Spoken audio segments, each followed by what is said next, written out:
السلام عليكم ومرحبا بكم في قناتنا وقناتكم جولة.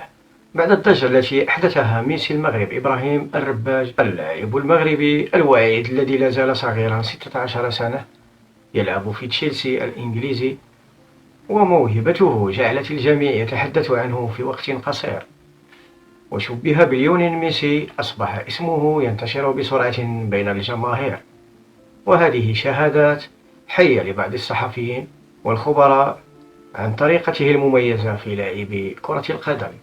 خلال بطولة افريقيا الامم في النسخة الماضية اللي ربحها الفريق الوطني نعم. مع نبيل باهو. مع نبيل باهو. اوكي. نعم. كان كيدخلوا مرة وباقي صغير بزاف عليهم، يعني كان اصغر، يمكن كان عنده 15 عام. انا نخاف نقول واحد العبارة لا نخاف نقول واحد العبارة والناس يخبطوا، وجبناه باقي داير البيبرون وتيلعب مع الكبار. نعم. مظهره يبدو كثيرا شبيها لميسي بشعره الطويل ومهاراته الممتازة. في الأول لاحظ مشجعو تشيلسي أسلوب مراوغة خصوصا بالرجل اليسرى شبيها تماما بأسلوب لعب ميسي، يحتفظ بالكرة ببراعة، خفيف الحركة، ويبدع في تحركاته والتي تترك المدافعين واقفين حائرين.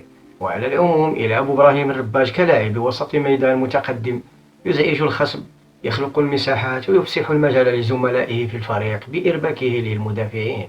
أحسن اللاعب مؤخرا بعد نهاية مباراة المغرب ضد تونس في كأس إفريقيا. علامات وإشارات تبشر بالمستقبل الزاهر لهذا اللاعب الفتى. حظ سعيد للجميع. كانت هذه جولتنا، وإلى فيديو قادم لا تنسى الضغط على زر لايك والاشتراك في القناة، والسلام عليكم.